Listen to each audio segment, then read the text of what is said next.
Remember always that God created us equally. Many times we are struggling, we are jealous of others. Stop that jealousy. You have to begin to believe and trust that God created us equally. You are blessed. You are well prepared for everything. You are in good health.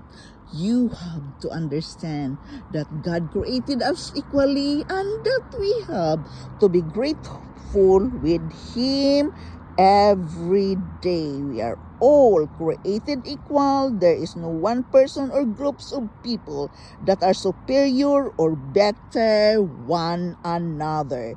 God doesn't love anyone more or less because of his age, color of skin, or social class.